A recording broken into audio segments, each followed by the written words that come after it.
They thought he was just another problem in a suit, too polished to trust, too confident to ignore. He stepped through the doors of that downtown bank without saying a word, and that was enough to make them uncomfortable. Black, alone, calm. And that calm? It shattered their comfort faster than any threat ever could. He didn't raise his voice, didn't flash a badge. He just walked with purpose. And for that, they cornered him, restrained him, humiliated him on the sidewalk while cameras rolled and bystanders watched. No one asked who he was. Not until it was too late. Because the man they treated like a criminal didn't just belong in that building. He owned the future of it. And when the truth hit, it hit harder than anything they were prepared for. If that opening gripped you, hit like, drop a sub, and let me know in the comments, where are you watching from? And how far into this story did the twist catch you off guard? Let's talk.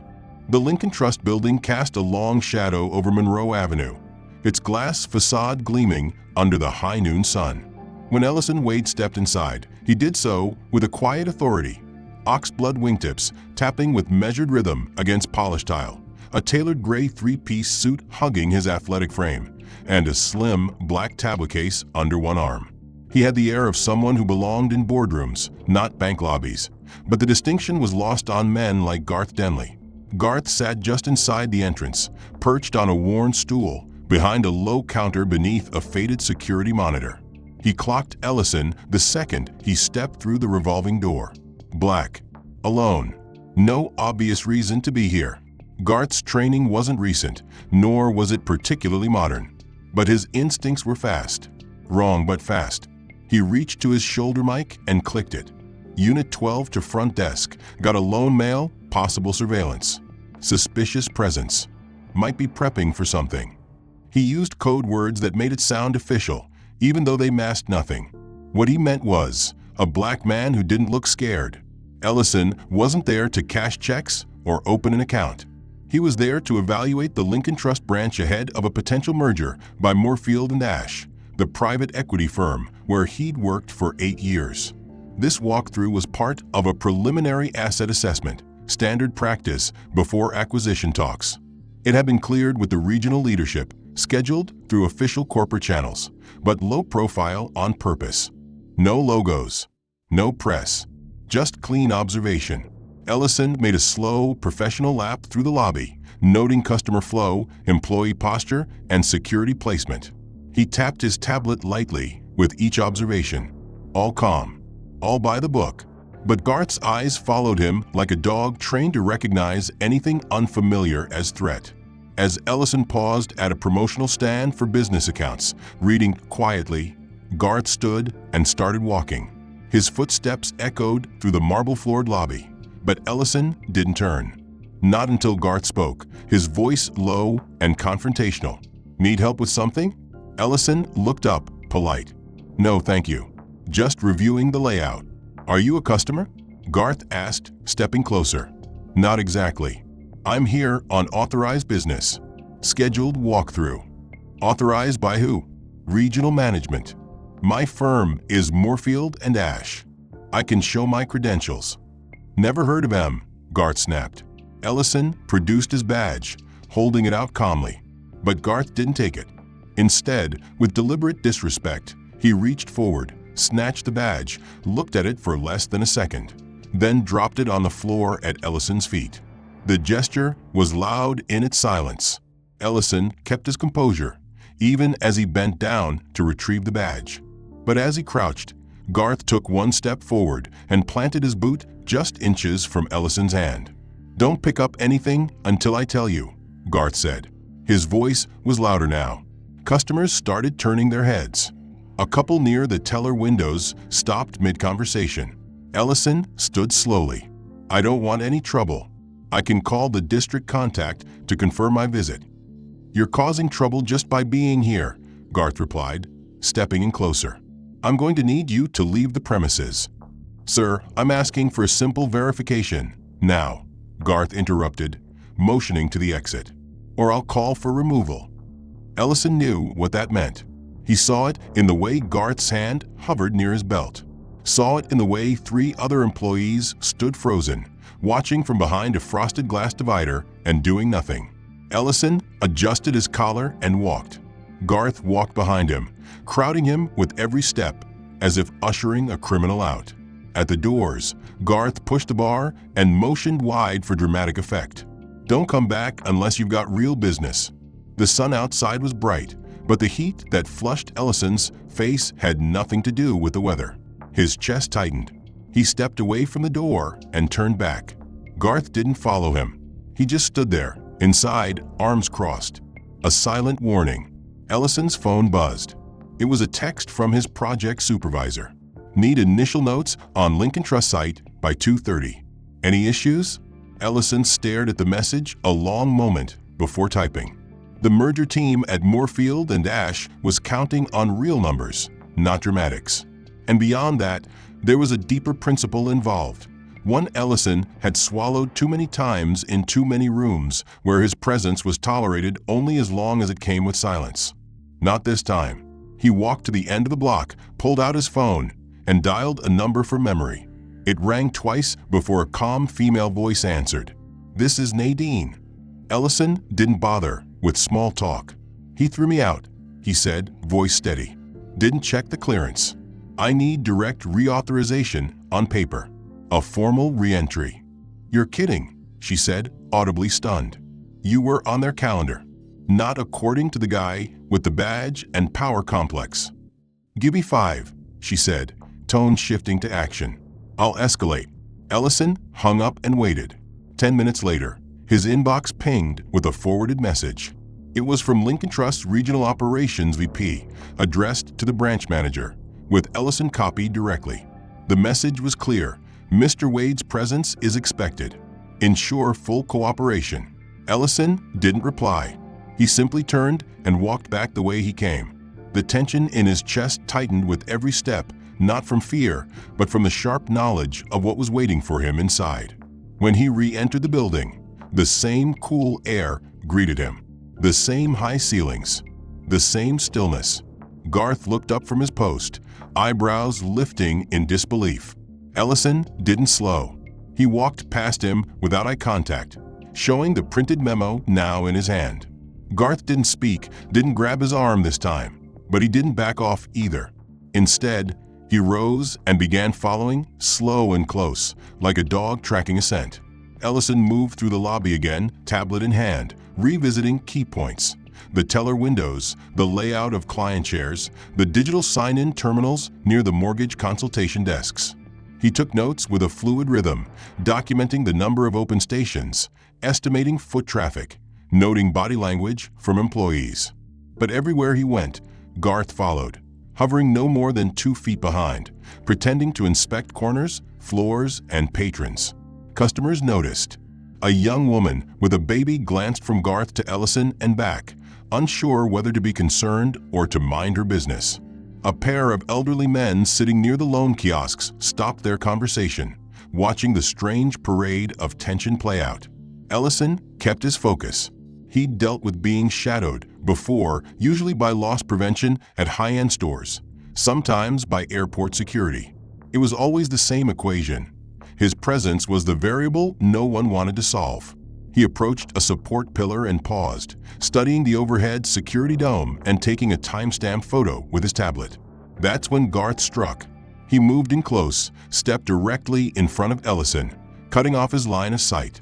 The shift was sudden, hostile, and meant to be seen. Garth's shoulders squared as he puffed out his chest and raised his voice.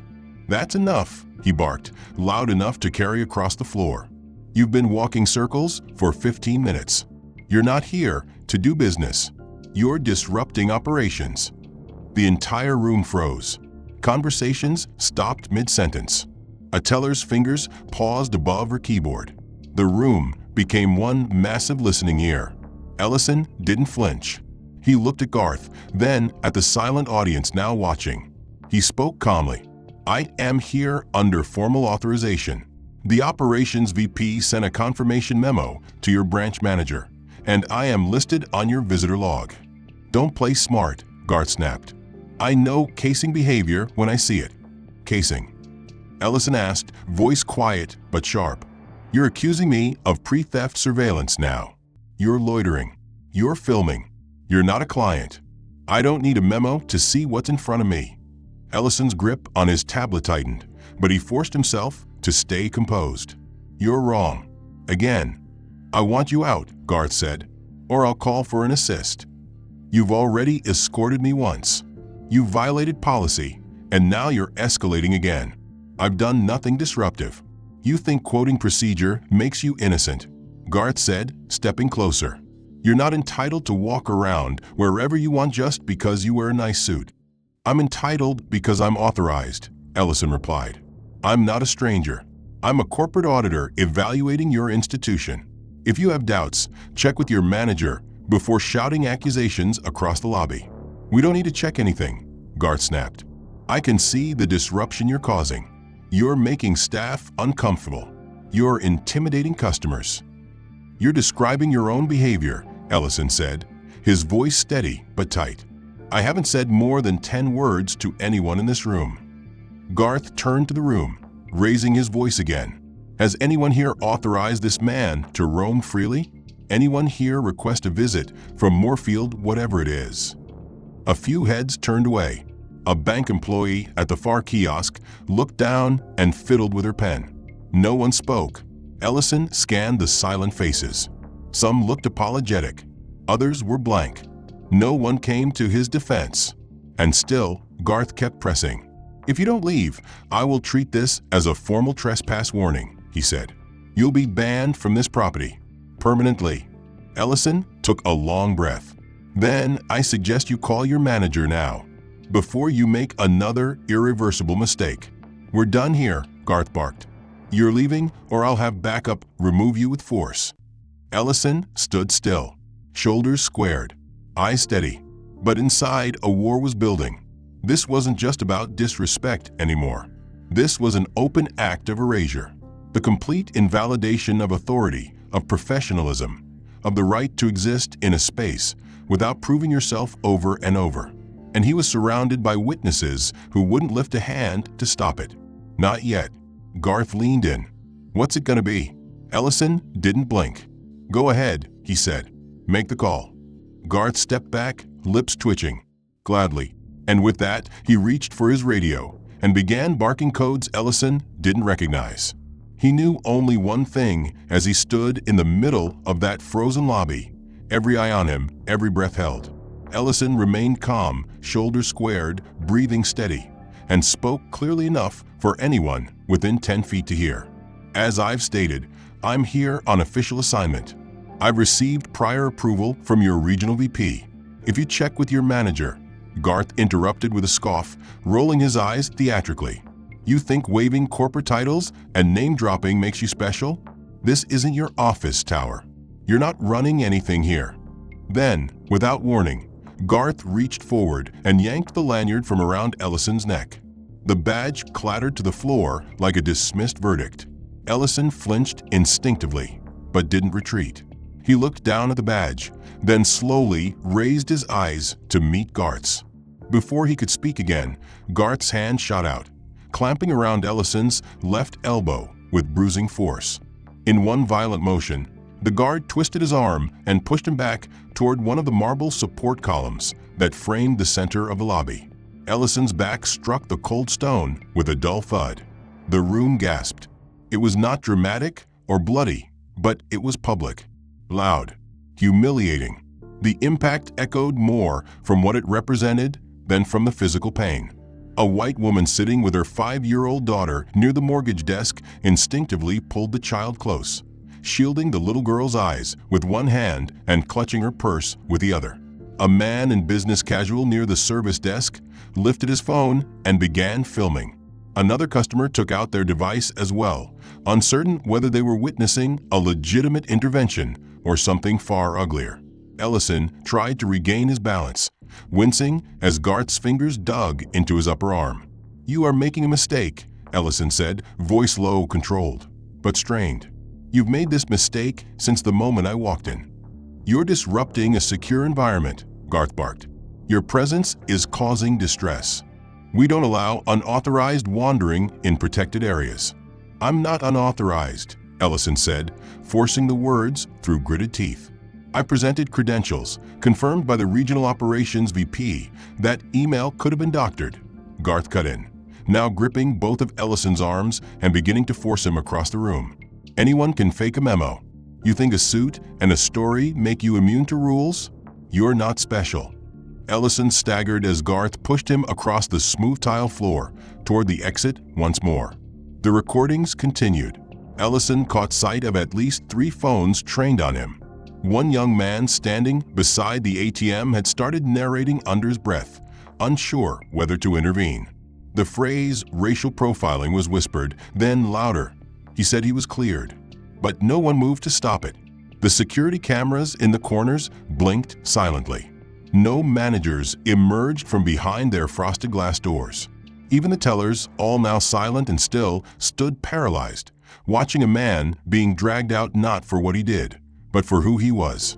Garth shoved Ellison toward the reception counter and then jerked him to a stop.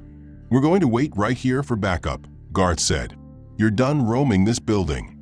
"Let me go," Ellison said, voice cracking for the first time. "I'm not resisting. I've complied with everything. You're out of bounds."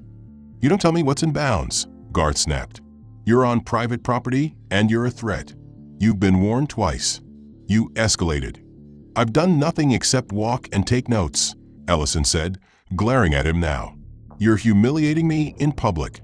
You humiliated yourself the moment you thought you could walk in here and pretend to belong," Garth muttered through clenched teeth.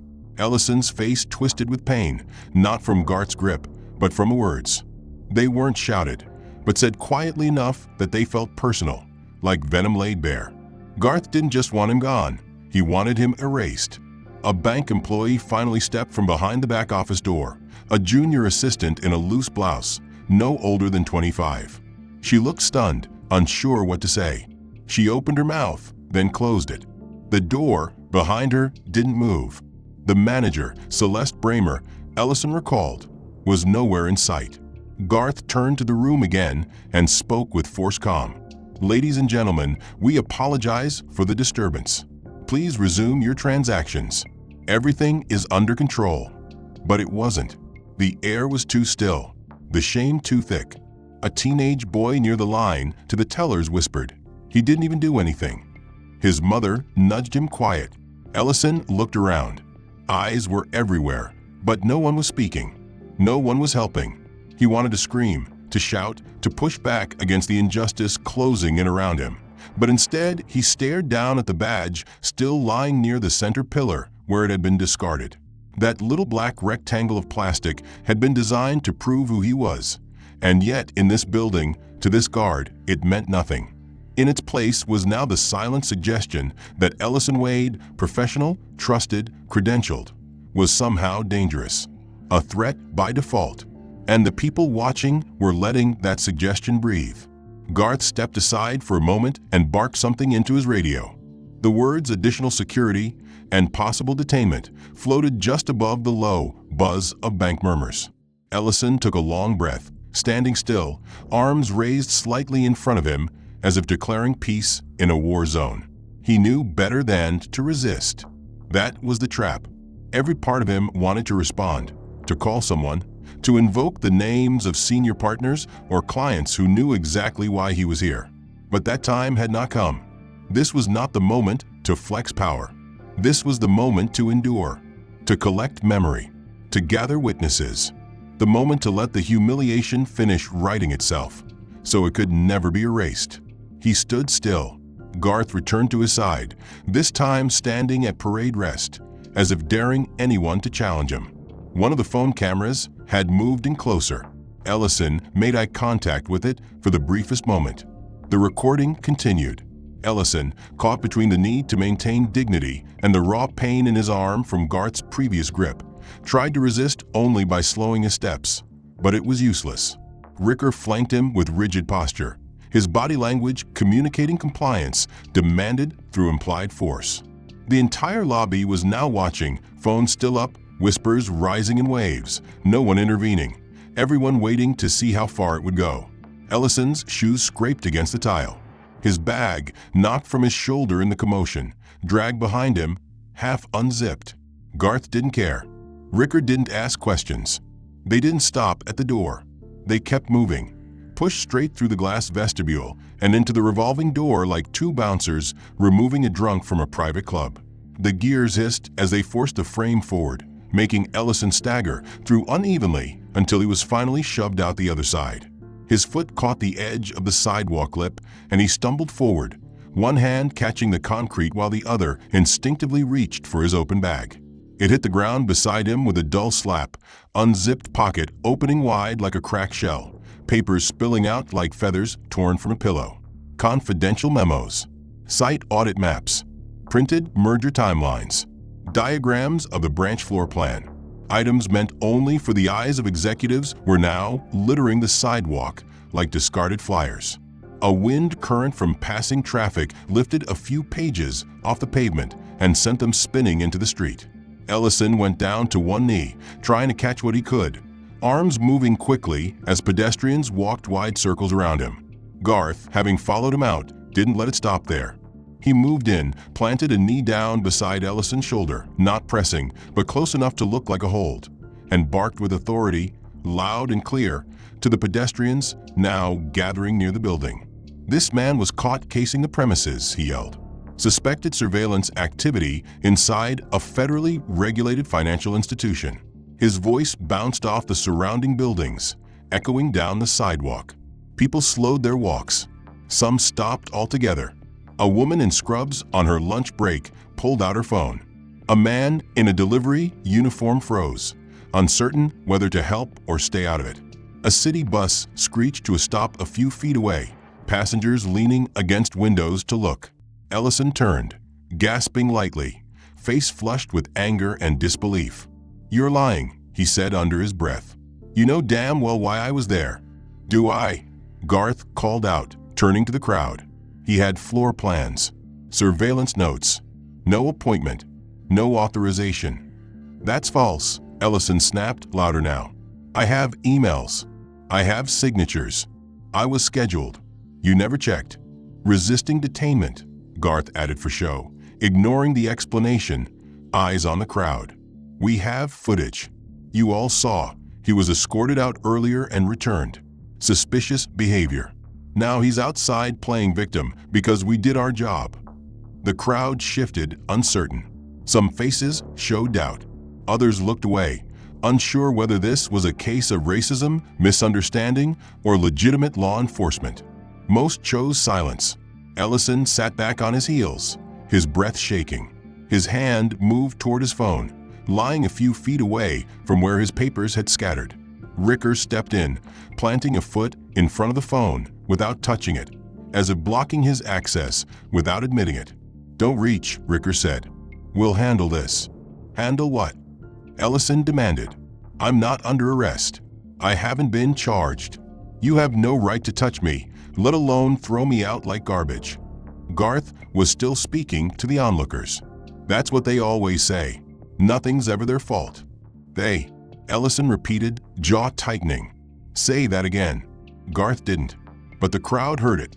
Several phones were raised now. One woman said, "He said they." "I heard it."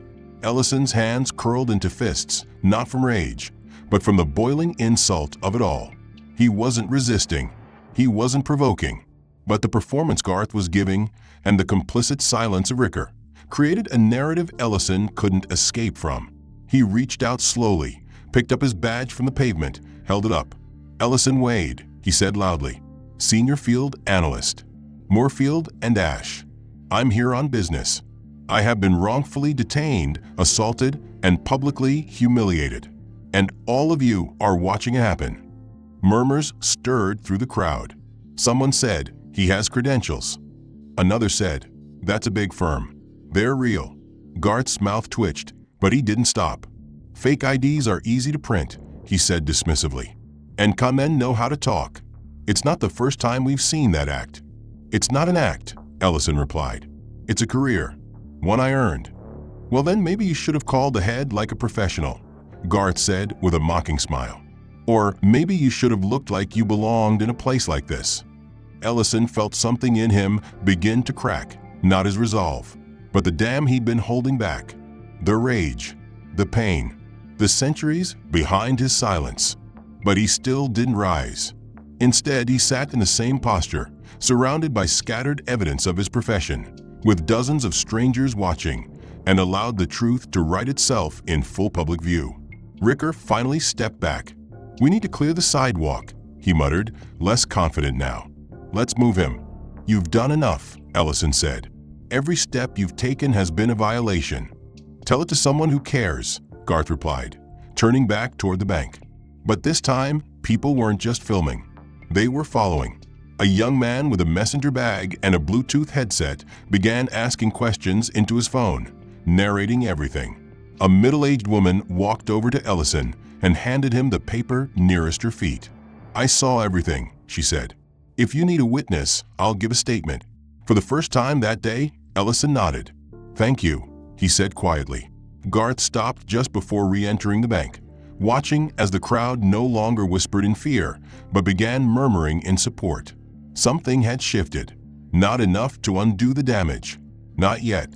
But enough to show cracks forming in the wall built against him. He remained seated on the concrete, his briefcase closed now, documents recollected but crumpled. His badge gripped tightly in his right hand like a final line of defense. He looked straight ahead, breath calm, expression unreadable. He had seen enough stories that ended in violence to know how easily things could shift from humiliation to danger the moment uniforms entered the scene.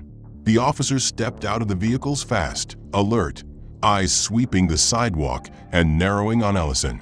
There was no hesitation, no pause to assess, no questions asked of the crowd that had gathered or of the security guards who stood to the side, arms folded with a smug kind of victory. One officer, tall and heavy-set with a furrowed brow and a hand already on his hip, barked, "Get your hands where I can see them." Ellison raised his hands slowly. "I'm not resisting," he said clearly, loud enough to be heard by those nearby. "I've done nothing wrong." "Hands higher," another officer shouted, this one slimmer, younger, his eyes sharp and filled with the adrenaline of assumed authority. Ellison complied. A woman in the crowd gasped. A man muttered, "This is insane." The officers approached fast. One kept his hand hovering near his holster while the other reached behind him for a plastic zip tie. "On your knees," the older officer ordered. Ellison hesitated only a second, then lowered himself slowly to the ground, knees pressing against the hot, gritty pavement, his suit pants scraping on the curb's edge. He said again more firmly, "I am a licensed auditor conducting a site evaluation on behalf of Moorfield and Ash. I've been assaulted, falsely detained, and slandered. My credentials are right here." He lifted his right hand just slightly to show the badge. The younger officer stepped forward and slapped it out of his hand without a glance. The badge hit the ground again, sliding toward a woman's foot. She picked it up cautiously and looked at the name printed on it, eyes widening. "That looks real," she said, voice soft but clear. No one responded. The older officer moved behind Ellison and yanked his arms down roughly, twisting them behind his back. "You're not here to make speeches," he said. "You're here to answer questions when asked. You don't get to lecture us." "You haven't asked me anything," Ellison replied, his voice tightening from the pressure on his shoulders. "Not my name, not why I'm here. You came in ready to cuff me without a single fact." The plastic zip tie tightened hard around his wrists, the edges biting into his skin. Ellison didn't cry out. He just exhaled slowly, letting the humiliation settle deeper into his bones. He had already been stripped of professional respect, then public dignity. Now, even the most basic assumption of innocence was gone. "Figures," the older officer muttered under his breath as he pulled the tie tighter. That single word cut through the murmurs of the crowd like a blade. Several people turned toward him in disbelief. "What did he say?" someone asked aloud. A man filming nearby repeated it. He said, "Figures." Like this is what he expected. The younger officer looked up, annoyed. "Everyone back up. This is police business." "No," said the woman holding Ellison's badge. "This is civil rights business. You didn't even ask his name." "He's got a right to be heard," a man added. "He didn't do anything." Garth Denley stepped forward, voice firm and theatrical again. He was inside without clearance, taking photos of sensitive areas. We asked him to leave. He came back. We deemed it a threat and removed him. He resisted." "That's a lie," Ellison said, still kneeling, arms now aching from the unnatural angle. "I was pre-approved by your regional vice president. You never checked. You escalated." "Quiet," the older officer snapped. "We'll sort it out downtown." "No, you won't," Ellison said. "You'll run my ID and see the truth. Or are you afraid of what it'll show?" There was a brief pause. The officers looked at each other. They still hadn't touched the ID, hadn't called anything in, hadn't radioed the dispatch for verification. Their minds had been made up the moment they saw him. The crowd knew it. The silence became charged, uncomfortable. The woman with the badge stepped forward. "I'm recording," she said. "If you arrest him without cause, I'll testify." "Same," said another voice. "This doesn't feel legal." The tension shifted again. The authority that had once belonged solely to the uniforms now seemed to fracture under public scrutiny. One of the officers turned, speaking low into his radio. The younger one finally picked up the badge, glancing at it with a furrowed brow. His lips moved as he read the firm name. He looked over at Garth. "You sure he wasn't supposed to be here?" Garth didn't flinch. "That company never contacted us. Never scheduled. No one cleared it." "Yes, they did," Ellison said again. "The email's in my inbox. Time-stamped. Signed by your own executive. But none of you asked. You all assumed." "Still acting like a victim," Garth said with a sneer. "That's what they do." There it was again, they. This time, more people heard it. A woman gasped. He said it again. "They." He keeps saying they. "Yeah," someone else said. "We know who he means." "You're done," another voice called toward Garth. "That's a lawsuit waiting to happen." Ellison slowly turned his head. His knees ached. His wrists burned. But his voice was steady. "Let this moment play out exactly how you planned it," he said. "Let everyone see it." The police officer holding his arms paused, finally seeming to notice the shift in energy. The crowd wasn't going away. The phones weren't being lowered. The story wasn't going to disappear. Still, the older officer didn't release him. He kept one hand on Ellison's shoulder, as if to assert control he no longer earned. "We'll sort it out at the precinct," he said again. "Or," Ellison replied, "you can run my name right now and realize you've already made a serious mistake." The younger officer hesitated. He stepped back, badge still in hand, and reached for his radio. The woman recording took a step closer. "Make sure that gets documented," she said. "Every second of it." It was a silence of power watching from behind glass, choosing complicity over truth. That silence finally broke when the front doors of Lincoln Trust opened again and Celeste Bramer, the branch manager, stepped into the sunlight. Her entrance didn't come with urgency or concern. She moved slowly, arms crossed tightly across her blouse, lips pressed in a line that suggested she'd already decided where she stood before she even saw the scene. She surveyed the crowd with eyes that scanned past faces without registering them. When she looked at Ellison, it was not with curiosity, empathy, or even recognition. It was calculation. She walked down the steps without acknowledging the murmuring crowd or the phones still raised in silent judgment. One of the officers turned to her, clearly relieved. "You're the branch manager?" She nodded once. "Celeste Bramer. We've got a report of unauthorized entry and suspicious activity," the officer said. "This individual claims to be here on official business. He says he's part of some corporate firm, Moorfield and something, sent to evaluate the property." Celeste didn't blink. She turned her gaze back to Ellison, studied his face like it was a puzzle missing too many pieces to bother solving. "I don't recall approving any visit," she said finally. "Certainly not one that involved photographing the lobby or disturbing operations."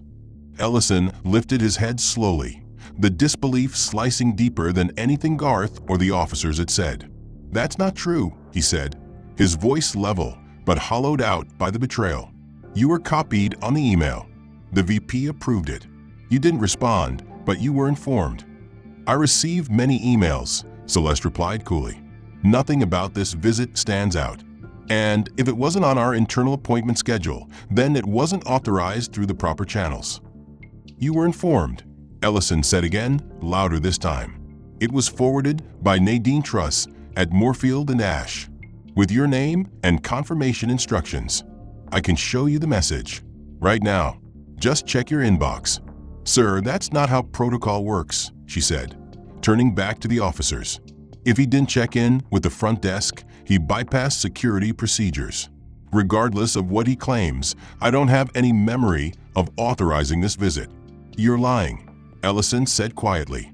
It wasn't an accusation meant to persuade the officers or the crowd. It was a raw truth spoken more to himself than anyone else. Because this wasn't about forgetting. It wasn't about emails lost in digital clutter. It was about survival, about choosing institutional protection over a stranger's reputation, even when that stranger followed every rule. The crowd reacted before the police did. A man near the front shook his head and said, "So you're just going to pretend like you never heard of him?" A woman beside him added, "You can't even open your phone and check? That's disgusting." The pressure in the air shifted again. Where the crowd had once watched with passive discomfort, they now boiled with clear disapproval. But Celeste stood unmoved. "Our policy is designed for customer and staff safety," she said. "If someone circumvents that policy, regardless of their claims, we act accordingly." The guards acted on their training. Their training, Ellison repeated, lifting his arms slightly to indicate the restraints still cutting into his wrists. Did their training teach them to throw me to the ground? To accuse me of casing the bank without cause? To ignore my credentials and discard my badge like trash? Because that's what happened. In your lobby, in front of your staff, with your permission. Celeste didn't respond. She didn't have to. Her silence told everyone watching that she had already committed to the story. The one where Ellison was not an analyst, not a professional, not a man worthy of belief or respect. The one where her own oversight could vanish behind a wall of procedural vagueness.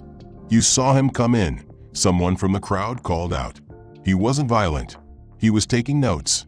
"I work across the street," another voice said. "I saw him get thrown out earlier. He didn't touch anyone."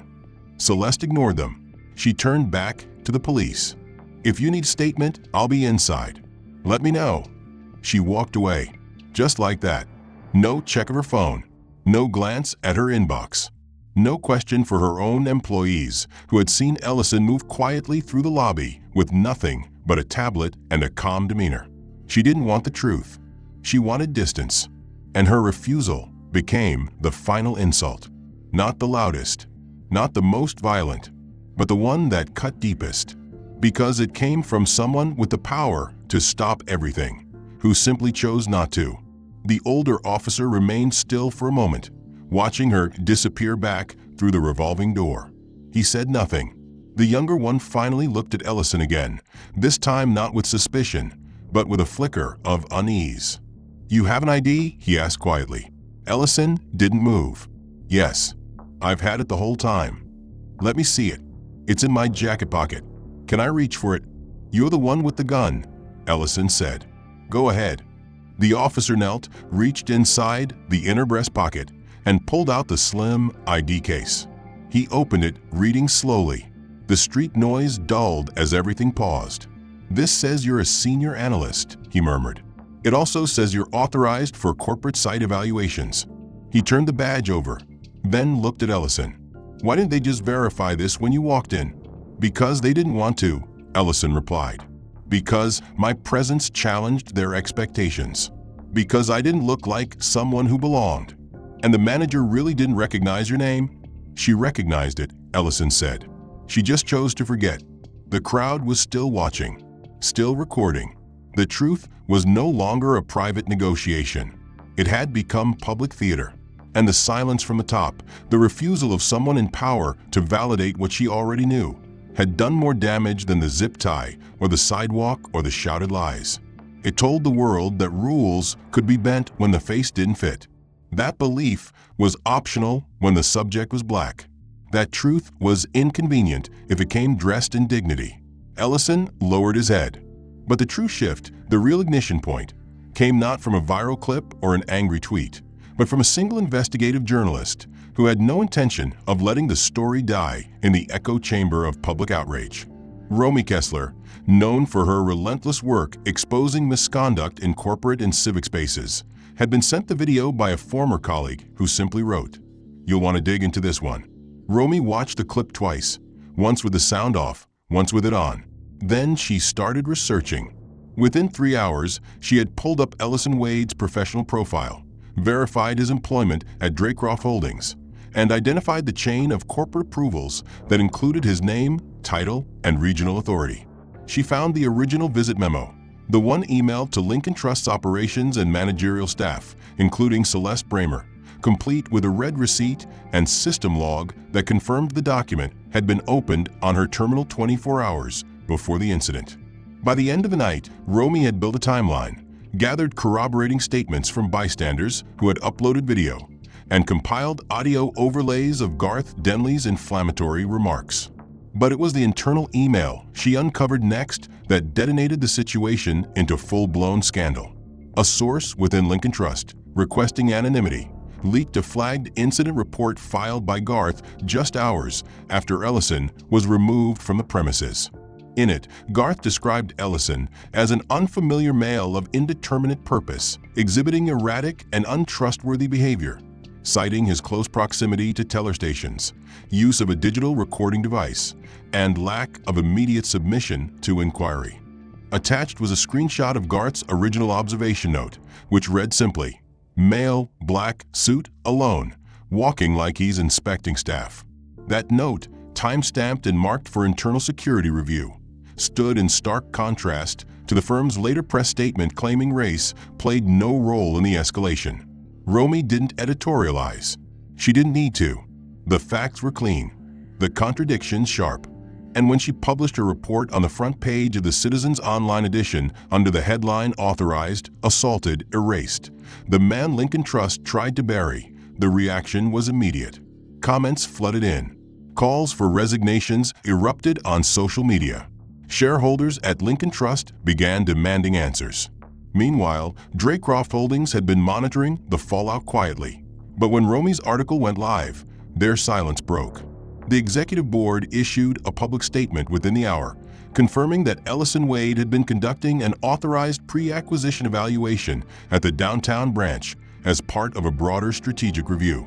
They expressed outrage and deep concern over the treatment of their lead analyst, and immediately announced the suspension of all merger discussions with Lincoln Trust. "We do not conduct business with institutions that fail to recognize basic professionalism and human dignity," the statement read. "Until corrective action is taken and accountability enforced, we will not re-enter negotiations." The news landed like a grenade in Lincoln Trust's upper offices. Stock prices dipped within the hour. Calls between senior staff and public relations firms multiplied. Celeste Bramer was summoned into an emergency meeting, not to explain what had happened, but to account for her lack of response. The VP, who'd originally greenlit Ellison's visit, forwarded his entire email thread to internal counsel. The board, once defensive, now looked to assign blame. Public opinion had turned swiftly and brutally. Talk radio stations debated the event for hours. Television anchors dissected the footage frame by frame. But Romy's investigation dug deeper. In a follow-up article published the next morning, she revealed that Lincoln Trust had received 3 previous complaints regarding Garth Denley's behavior, 2 of which involved customers of color who had been followed, questioned, and ultimately driven away by his confrontational style. None of those complaints had resulted in disciplinary action. "There's a pattern here," Romy wrote, "and it starts at the top." Ellison Wade had remained silent throughout the first 48 hours, not because he lacked anything to say, but because he understood that silence sometimes let others fill in the blanks with lies. Now, the truth had risen through journalism, documentation, and exposure. His name had been cleared not with shouts or lawsuits, but with precision and professionalism. And still, Ellison had not spoken publicly. That changed on the morning of the 3rd day. Standing outside the same Lincoln Trust branch where the incident took place, wearing the same gray suit he had worn during the evaluation, Ellison gave a calm, prepared statement in front of reporters. He thanked the bystanders who had recorded what happened. He acknowledged Romy Kessler's investigation and the public response. And then he spoke quietly but firmly. "This was not a misunderstanding," he said. "This was a decision, made in real time by people who looked at me and chose to see a threat instead of a professional. I was humiliated, restrained, dismissed, and at every step, those with power chose silence. We've seen this before. We'll see it again. But this time, there's footage. There's paperwork. There's truth. And I'm not going anywhere." The crowd applauded, not because the injustice had been resolved, but because the moment of truth had finally arrived. Ellison didn't take questions. He didn't need to. He turned and walked down the steps, head high, shoulders back. And for the first time since that long afternoon, no one followed him. Garth Denley, meanwhile, had been placed on administrative leave pending investigation. Rumors swirled that internal security footage had been reviewed in full and contradicted multiple elements of his report. Celeste Bramer's voicemail greeting had been replaced with a generic, unavailable message. The tide had turned, not through anger or retaliation, but through exposure. The very system that had tried to discredit and erase Ellison Wade now stood stripped of its own credibility. The first was from an elderly black client who had reported being followed, questioned, and then forcibly escorted from the premises after requesting to speak with a mortgage specialist, without an appointment.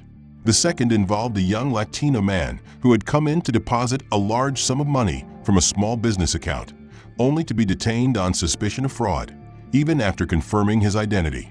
Both complaints had been quietly closed with the phrase, "No actionable breach of conduct found," and moved to a restricted personnel file. Neither complainant had received follow-up. Now, under the glare of public attention, those details returned with unforgiving weight. News outlets picked up the leak within hours. Lincoln Trust's Internal Ethics Committee was forced to respond. The board convened in a closed-door session that ran 6 hours longer than scheduled, during which no fewer than 4 executives were seen leaving with their heads down and cell phones clutched tight. Garth Denley, previously placed on administrative leave, was officially terminated by end of day. The company cited violations of professional conduct, misuse of authority, and failure to comply with inclusion protocols. But it was not enough to stanch the bleeding. The media firestorm had moved from outrage to reckoning. Investigative reporters unearthed years of quiet settlements, anonymous complaints, and non-disclosure agreements tied to misconduct across multiple branches. Public trust in the bank's leadership fractured further. But the next name to fall wasn't Garth, it was Celeste Bramer. While Garth had become the face of brutality, Celeste now stood as the embodiment of sanctioned silence. Her refusal to check an email, verify credentials, or acknowledge her role in the escalation had drawn harsh criticism from columnists and civil rights attorneys alike. The final blow came when an internal audit of her inbox showed that she had not only opened the email authorizing Ellison's visit, but had marked it as read and forwarded it to an assistant with the comment, "Handle it if I'm out." Seems routine. That detail, leaked late one night by another employee unwilling to stay quiet, demolished her already fragile defense. Lincoln Trust issued a terse public statement the next morning. Effective immediately, Celeste Bramer has been placed on unpaid administrative leave pending full review of her handling of the incident at our downtown branch. Behind the scenes, the decision was less about justice and more about optics. Shareholders had grown restless. Employees feared the next headline. The board needed someone to absorb the weight of institutional failure without toppling the entire executive structure. Celeste was the sacrificial node, the manager who could be removed without crumbling the whole. She knew it, and as soon as the announcement went live, she began damage control of her own.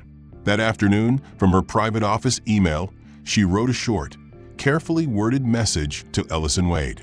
She opened with a thin acknowledgement of the unfortunate events that had transpired, expressed deep regret for the misunderstanding, and offered to connect directly to discuss how we might find closure and mutual clarity. The email was polite, controlled, empty. It didn't include an apology. It didn't ask for forgiveness. It didn't admit fault.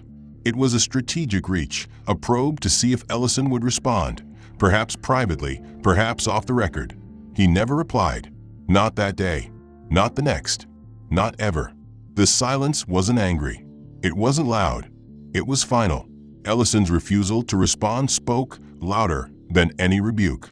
It echoed in the inbox, where the email sat unread.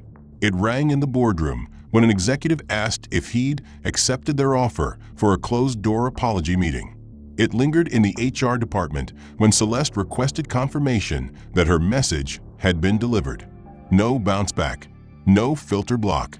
Just nothing. That nothing became a statement all its own. Because Ellison had no obligation to give her anything. Not time. Not conversation. Not closure. She had been silent when he needed a voice. Now he was silent when she needed absolution. The public response to her message, once leaked by someone inside Draycroft who'd seen it forwarded in disbelief, was swift and sharp. Civil rights advocates labeled it a textbook case of institutional self-preservation. Community leaders described it as a microcosm of a much larger sickness, how those in power seek reconciliation only when consequences arrive. A viral post summed it up with brutal clarity. You didn't see him when he needed you. Now, he doesn't see you when you need him. Celeste, once the face of the bank's polished public relations arm, was now a cautionary tale about silence as complicity. Her attempts to regain control of the narrative failed before they began. She stayed home. She unplugged her work phone. She told close friends she was considering stepping away from finance entirely. But the damage had already crystallized in the public's mind. Ellison, for his part, resumed his work at Draycroft with quiet precision. He declined all offers for interviews. He avoided podcasts, refused invitations to appear on television panels, and turned down every op-ed request. His voice had already been heard, in the calm statement outside the branch, in the footage seen by millions, and in the silence that followed. There was no need to repeat it. The story was no longer his to explain. The charges were clear: unlawful detainment, excessive force, and abuse of authority on private premises. The DA's office had moved swiftly following the damning combination of public pressure, Romy Kessler's reporting, and the leaked internal reviews. The footage of Garth kneeling beside Ellison's shoulder, barking lies to a crowd about a man casing the premises, had aired in every major city across the country. And now the state was making a point. You can't hide behind authority when it's weaponized against the innocent. Inside Lincoln Trust, the atmosphere shifted from anxious containment to near panic. With Garth terminated and now facing criminal prosecution, the scrutiny turned to the leadership who had not only enabled his behavior, but actively worked to silence its consequences. The next wave came quickly.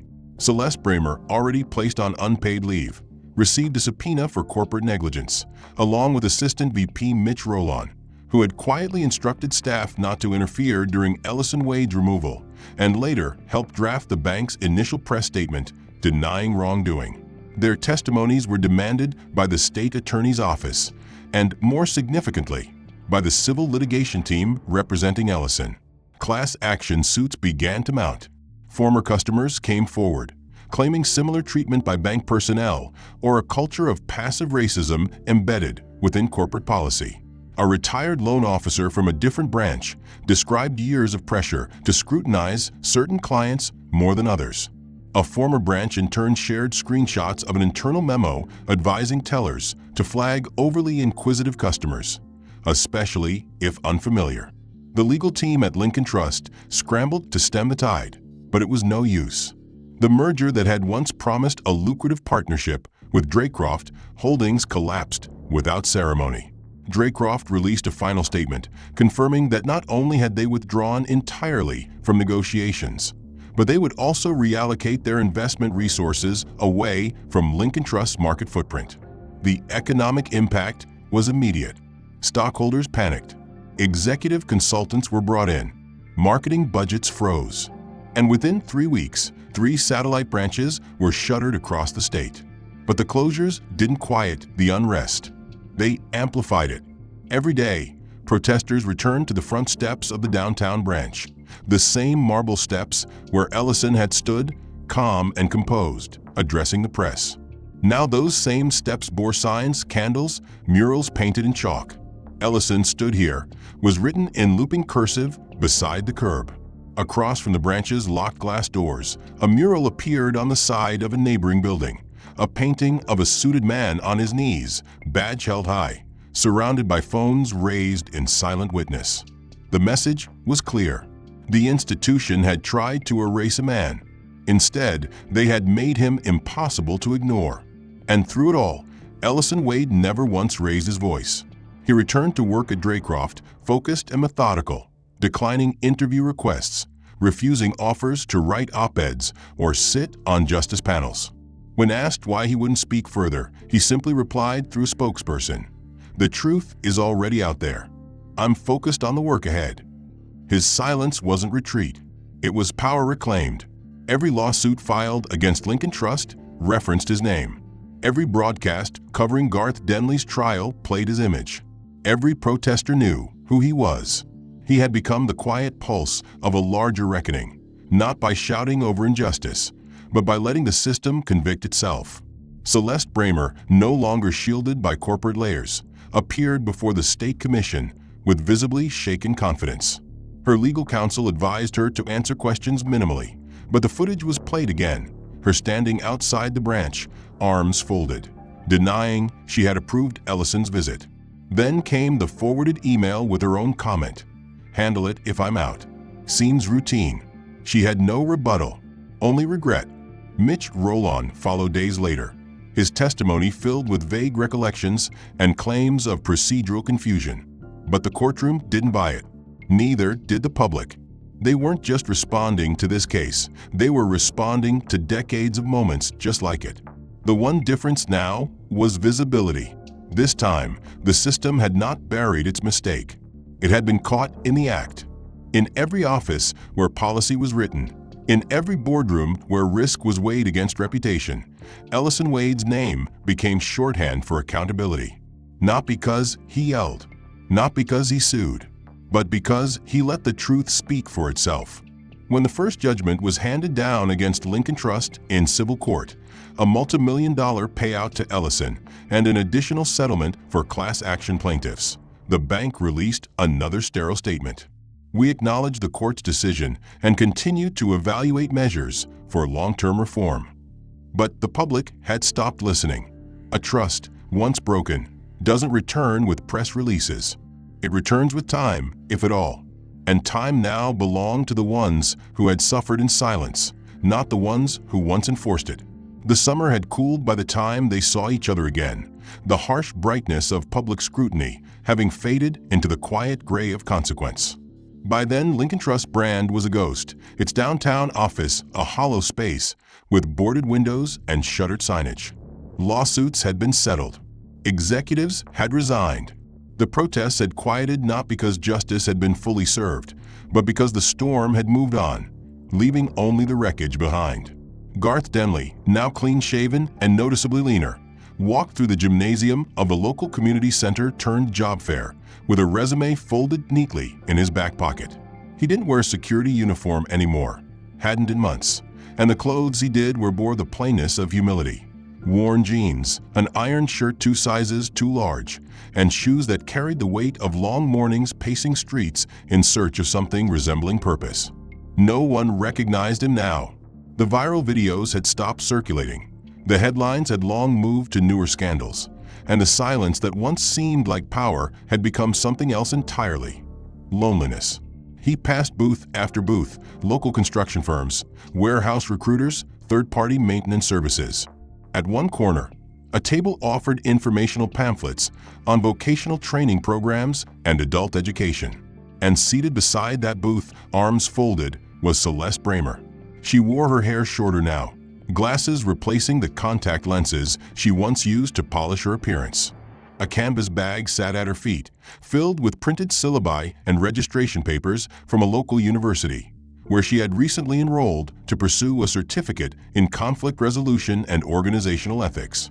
Her expression was difficult to read, caught somewhere between fatigue and focus, until her eyes lifted and locked onto Garth's. The recognition passed through them both like a flicker of lightning, not loud, but unmistakably real. For a moment, neither spoke. He hesitated in front of the booth, caught between the impulse to turn away and the need to acknowledge what couldn't be undone. She said nothing at first, just moved the stack of brochures closer to the edge of the table, as though pretending he was any other face in the crowd. But he didn't walk past. He stepped forward, cleared his throat, and spoke softly. "Didn't think I'd see you here." Her response was quiet, measured. "Neither did I." He looked at the banner behind her, Building Bridges, Careers in Mediation and Community Leadership. A bitter smile curled at the edge of his mouth. "Bit of a turn, isn't it?" "That's the point," she said, not defensive, but deliberate. It had to be. Garth shifted his weight, looked at the floor. "I got let go from my warehouse job last week. Couldn't keep up with the pace. Too many people still recognize the name." "I still get emails," she said. "Hate mail mostly. Every time someone reposts the footage, it starts again." He nodded. "Funny how long a moment can last." "Not funny," she corrected gently. "Just real." For a long minute, they stood there without speaking. Around them, the job fair buzzed with ordinary desperation. Young parents looking for second chances.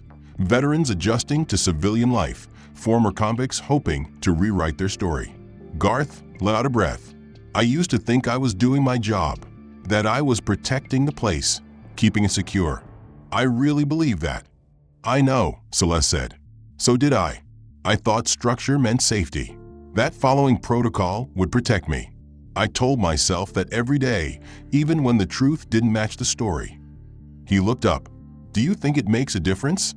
"Trying to change now." She considered the question, then said, "I don't know. But it's better than pretending nothing happened." That was all. No apology. No dramatic confessions. Just truth, quiet, uncomfortable, but honest. Garth gave a small nod, then turned, leaving the booth behind. He didn't take a pamphlet. He didn't make a promise. But he walked slower, more aware of the space he occupied. Months passed. The city moved on. New scandals emerged in new places. New injustices caught on new cameras. But something had shifted beneath the surface for the two people left behind in the wake of Ellison Wade's dignity. Garth began volunteering twice a week at a local nonprofit focused on reentry services and civil rights advocacy. At first, he kept to menial tasks, sorting mail, moving boxes, answering phones. He didn't ask to be part of the core mission. He just wanted to do something that didn't feel like harm. Over time, he attended seminars. He listened. He read. One evening, while cleaning up after a community dinner, he overheard a group of young organizers debating police reform strategies. One of them turned and asked, "What do you think, man?" He paused before answering. "I think listening's the hardest part, but maybe it's the most important." They nodded, and he kept sweeping. No spotlight, no redemption arc. Just a man doing work he should have started years earlier. Celeste, meanwhile, leaned fully into her studies. She took night classes while working part-time at a mediation firm specializing in corporate ethics. Her professors noted her commitment to unlearning, to re-evaluating the principles she once clung to. During one seminar, she stood before a room of strangers and gave a case analysis of the incident at Lincoln Trust. She didn't name names, but she didn't hide her part either. "I failed someone," she said plainly, "not because I hated him, but because I didn't care enough to see him." The room was silent when she finished, and for the first time, she felt something not unlike grace. Not forgiveness, but the space to move forward. Ellison Wade never crossed paths with either of them again. He continued his work at Draycroft Holdings, mentoring new analysts, pushing for broader evaluation standards, and ensuring that corporate site visits would never again depend on unverified handoffs or manager discretion. His voice, though still quiet, carried weight in every room he entered, not because of what had been done to him, but because of how he responded. He never demanded an apology. He never asked for contrition. He simply moved forward, and in doing so, pulled the world forward with him, inch by inch. The story didn't end with lawsuits or convictions or even career changes. It ended with two people, once complicit in silence and harm, learning how to live differently. It ended with the understanding that transformation is not always loud or dramatic. Sometimes it begins in a moment of quiet reckoning. Sometimes it begins with a man on his knees and the world finally seeing him. And sometimes it begins again, months later, in a gymnasium filled with people trying to start over. Not everyone will change. Not every wound will heal. But for those who choose to look inward instead of away, who choose action over denial, who understand that silence is never neutral, there is a path forward. It's not easy. It's not quick. But it's possible. The end. If you've made it this far into the story, thank you for staying with it. This journey was built on truth, consequence, and the quiet power of change. And your time means everything. If you're invested in this kind of storytelling and want more high-stakes narratives with real emotional weight, consider following for future chapters and stories. Every bit of support helps bring more of these to life. What did you think of the plot? Did any part surprise you or hit harder than expected? Which character's journey stood out most to you? I'd love to hear your thoughts in the comments. And just out of curiosity, where are you watching or reading from today? Let me know below.